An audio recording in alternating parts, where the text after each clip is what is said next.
Assalamualaikum warahmatullahi wabarakatuh. Bertemu lagi bersama saya Ratna di mata kuliah Bahasa Indonesia. Untuk hari ini, saya akan menjelaskan tentang paragraf.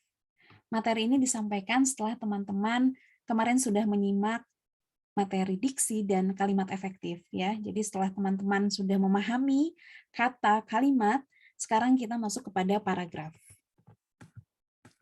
Nah, apa itu paragraf? Ya, di sini menurut Aziz dan kawan-kawan, paragraf adalah rangkaian dari beberapa kalimat yang saling berhubungan dan saling berkaitan dalam satu kesatuan dan terikat oleh satu pokok pikiran. Ya, kalau dalam KBBI ya, paragraf itu adalah bagian bab dalam suatu karangan, biasanya mengandung satu ide pokok dan penulisannya dimulai dengan garis baru atau alinea. Ini saya berikan contoh ya, bentuk paragraf, dan saya yakin teman-teman sudah mengetahui ya.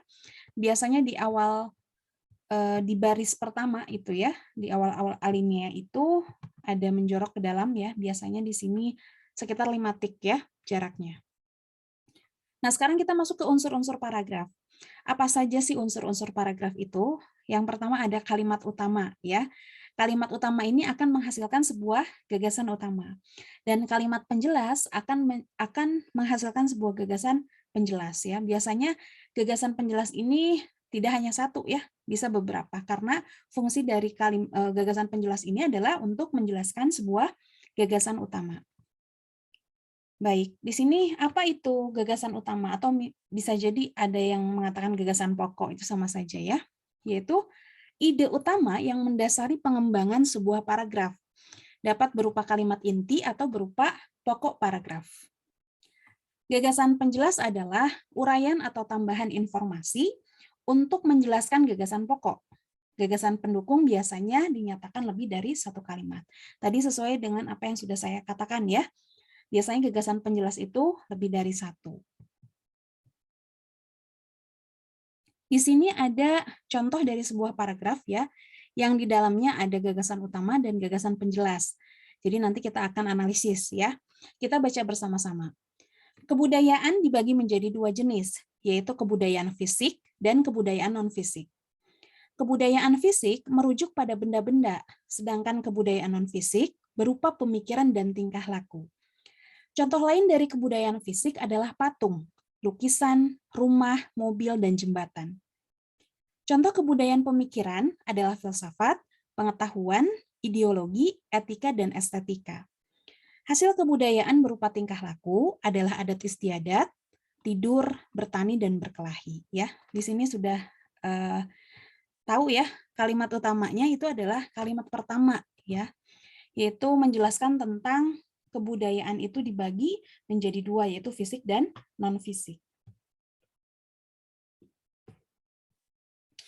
Nah, selanjutnya, yang kalimat setelah kalimat pertama ini adalah kalimat penjelas ya, yang akan menghasilkan sebuah gagasan penjelas ya, yaitu menjelaskan tentang apa itu kebudayaan fisik, apa itu kebudayaan non-fisik, beserta contoh-contohnya ya.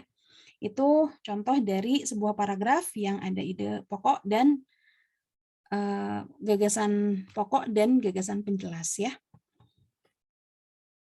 Nah, selanjutnya kita masuk ke syarat paragraf. Syarat paragraf itu ada dua. Yang pertama tentang kepaduan paragraf ya. Jadi paragrafnya itu harus padu. Dan yang kedua adalah terkait ketepatan pemilihan kata atau diksinya ya. Dalam menulis sebuah paragraf itu harus memikirkan juga diksinya. Nah, untuk kepaduan paragraf ini dibagi dua, yaitu ada kepaduan isi atau biasa kita sebut koheren, dan kepaduan bentuk biasa disebut kohesif ya.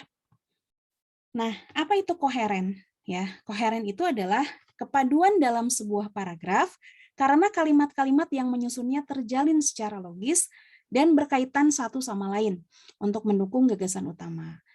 Nah, biasanya koheren ini menjelaskan atau ya berkaitan dengan makna ya. Jadi, misalnya dalam satu paragraf itu menjelaskan ide pokoknya itu terkait masalah bahaya narkoba misalnya ya.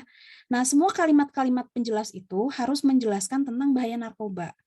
Kalau misalnya ada salah satu kalimat saja yang tidak nyambung ya dengan bahasannya, ya dengan isi paragrafnya, maka itu biasa disebut paragraf yang tidak koheren. Nanti kita akan bahas ya.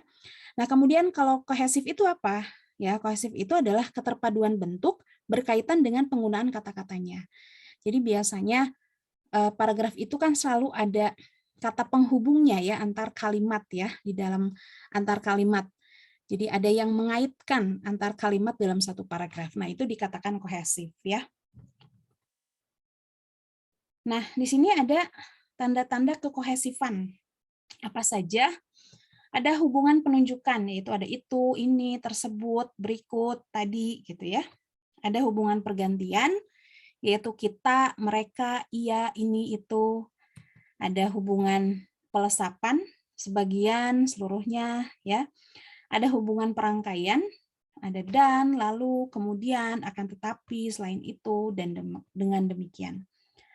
Kemudian ada hubungan leksikal, yaitu pengulangan kata dan sinonim ya. Jadi di dalam sebuah paragraf itu agar pembacanya memahami ya apa yang diinginkan oleh penulis, maka butuh kalimat-kalimat kalimat kata ya, kata-kata yang menghubungkan antar kalimat tersebut. Oke, di sini ada contoh paragraf tidak koheren. Kita sama-sama baca ya. Internet merupakan kebutuhan yang sangat penting di zaman sekarang. Internet adalah jendela pengetahuan yang bisa membuka cakrawala informasi dunia. Dibandingkan zaman dahulu, internet mampu mengembangkan daya kreativitas dan imajinasi seseorang karena membuat otak seseorang lebih aktif memahami lewat gambar dan audiovisual. Komputer adalah alat yang dipakai untuk mengolah data menurut prosedur yang telah dirumuskan. Minat dan kemauan seseorang saat ini sudah diambil atau dikuras untuk menghabiskan waktunya menggunakan internet. Nah, dari 5 kalimat tersebut, coba kita analisis mana kalimat yang yang membuat paragraf ini tidak koheren. Ya, karena gagasan pokok di sini adalah menceritakan tentang kebutuhan internet di zaman sekarang, ya. Nah, pasti kalimat keempat nih yang tidak koheren. Karena apa? Karena tiba-tiba menceritakan tentang komputer. Ya, itu adalah salah satu contoh dari paragraf yang tidak koheren. Nah, sekarang kita masuk ke paragraf tidak kohesif. Ya, contohnya seperti ini. Pada tahun 1997, produksi padi turun 3,85%. Impor beras meningkat diperkirakan menjadi 3,1 ton. Tahun 1998. Swasembada dengan swasembada pangan tercapai pada tahun 1984. Pada tahun 1985, kita mengekspor sebesar 371,3 ribu ton beras, bahkan 530,7 ribu ton pada tahun 1993. Pada tahun 1994, neraca perdagangan beras kita tekor 400 ribu ton. Impor beras meningkat dan pada tahun 1997 mencapai 2,5 juta ton.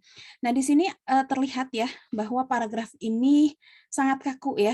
Jadi tidak ada pengait ya, penghubung antara satu kalimat dengan kalimat lainnya ya. Kita perbaiki di sini.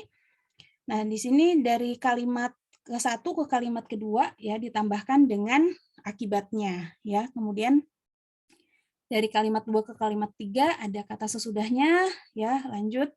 Ada akan tetapi di sini, kemudian terakhir ada sejak itu. Ya, jadi teman-teman di sini bisa menganalisis ya, kira-kira kalau kalimat paragraf kohesif ini biasanya kaku gitu ya. Kalau tidak kohesif itu biasanya kaku. Nah, kita akan perbaiki dengan kata-kata tadi, hubungan antar perangkaian, hubungan pelesapan dan sebagainya ya. Oke, nah sekarang saya akan menjelaskan jenis paragraf berdasarkan ide pokok karena jenis paragraf ini banyak ya, ada berdasarkan tujuan ya, kemudian letak dari sebuah karangan itu juga ada ya.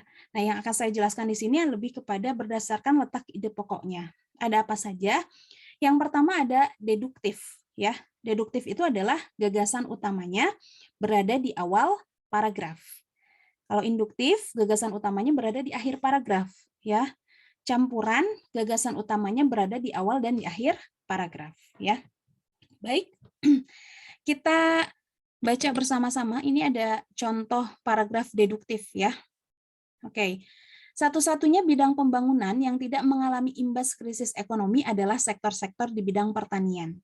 Misalnya, perikanan masih meningkat cukup mengesankan, yaitu 6,65%. Demikian pula perkebunan yang meningkat 6,46%. Walaupun mengalami kebakaran sepanjang tahun, sektor kehutanan masih tumbuh 2,95%. Secara umum, kontribusi dari sektor pertanian terhadap produk domestik bruto atau PDB meningkat dari 18,7% menjadi 19,4%. Padahal selama 30 tahun terakhir, pangsa sektor pertanian merosot dari tahun ke tahun. Ya, di sini kalimat utamanya adalah kalimat pertama ya, yaitu gagasan utamanya atau gagasan pokoknya berkaitan dengan sektor pertanian yang tidak mengalami imbas ya krisis ekonomi. Nah, selanjutnya ini adalah kalimat-kalimat penjelas ya yang menjelaskan bahwa sektor pertanian itu tidak mengalami imbas dari krisis ekonomi. Nah, itu ya berada di awal paragraf. Nah, sekarang kita masuk ke paragraf induktif. Tadi dikatakan bahwa paragraf induktif itu adalah paragraf yang gagasan pokoknya berada di akhir paragraf ya. Jadi di sini di awal ya, di awal-awal paragraf ini langsung menjelaskan ya rincian dari sektor pertanian yang tidak mengalami imbas ya krisis ekonomi. Nah, di akhir ada kata jadi ya. Jadi ini salah satu ciri bahwa paragraf itu bersifat induktif. Ada jadi, dengan demikian biasanya ya. Oleh karena itu ya, itu apa namanya? Salah satu ciri yang menandakan bahwa gagasan pokoknya itu ada berada di akhir dari paragraf gitu ya. Nah, oke, di sini masuk ke paragraf campuran ya. Paragraf campuran itu gagasan pokoknya berada di awal dan akhir ya. Nah, ini seperti deduktif tadi ya, bahwa yang menjadi gagasan pokoknya itu adalah di awal terkait sektor pertanian itu tidak mengalami imbas dari krisis ekonomi ya. Kemudian dijelaskan pada kalimat-kalimat selanjutnya ya. Dan kemudian di akhir paragraf ya ini disebutkan kembali, ditegaskan dengan ada kalimat dengan prestasi tersebut gitu ya. Jadi menunjukkan penjelasan lagi yang menekankan ya yang tadi sudah dibahas di atas gitu ya. Dengan prestasi tersebut tahun ini sektor pertanian mendapatkan penghargaan dari pemerintah. Jadi ada dua ide pokok. Yang pertama terkait sektor pertanian yang tidak mengalami imbas krisis ekonomi, dan yang kedua adalah sektor pertanian ini mendapatkan penghargaan dari pemerintah. Ya, itu saja. Semoga bisa dipahami ya oleh teman-teman di sini. Saya akan menyimpulkan sedikit ya bahwa paragraf ini ada beberapa unsur ya. Tadi di awal itu ada unsur-unsur dari sebuah paragraf itu ada kalimat utama ya yang akan menghasilkan sebuah gagasan utama, ada kalimat penjelas yang akan menghasilkan sebuah gagasan penjelas gitu ya. Kemudian masuk ke syarat paragraf ya. Syarat paragraf itu ada kepaduan paragraf ya, yaitu ada koheren dan kohesif ya. Kemudian yang keduanya ada kepaduan kata ya. Jadi harus padu dalam katanya, pemilihan katanya. Dan di akhir saya membahas tentang jenis paragraf berdasarkan letak ide pokok ya. Ada deduktif ya, yang gagasan pokoknya berada di awal sebuah paragraf. Ada induktif di akhir paragraf, dan campuran berada di awal dan di akhir paragraf ya. Baik, itu saja mungkin yang bisa saya sampaikan. Mudah-mudahan teman-teman sudah bisa memahami ya terkait materi paragraf ini. Terima kasih saya ucapkan. Wassalamualaikum warahmatullahi wabarakatuh.